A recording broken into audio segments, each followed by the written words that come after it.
প্রিয় মানুষটার হাত কাটা গেছে, তাই আমি আজকে খাওয়াই দিতেছি। হ্যালো গাইস, আসসালামু আলাইকুম। আশা করি সবাই ভালো আছেন।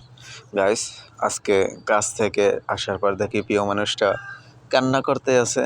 মানে কান্নার কোনো কারণ বুঝতেছি না। জিজ্ঞাসা করতেছি কি হয়েছে। একটু পরে বলে যে হাত কেটে গেছে। গাইস, আজকে তার হাত থেকে কাচের প্লেট পইড়া গিয়ে হাত কাটা গেছে।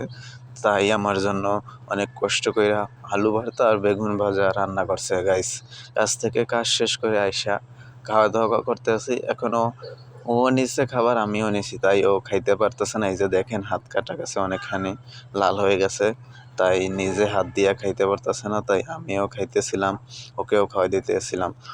শখের মানুষটা মানে এমন একটা মানুষ যে নিজে তার জন্য সব কিছু করতে পারে। তাই ও আমার জন্য অনেক কিছু করে, আর ওর হাত কাটা গেছে যে আমি ওর জন্য কিছু করতে পারবো না, এটা তো তা তো হয়ই না।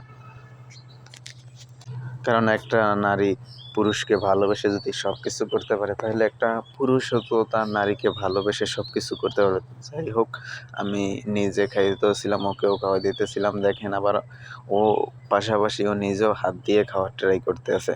মানে আমি বলছি যে কাটা জায়গায় যদি তুমি খাও, ব্যথা লাগলে তাড়াতাড়ি ভালো হয়ে যাবে। এর জন্য ও নিজে ট্রাই করতেছে খাওয়ার জন্য। যাই হোক গাইস, ভালোবাসা সুন্দর, এটা কিন্তু সবার জন্য, যদি ভালোবাসা মানিয়ে নিতে পারে।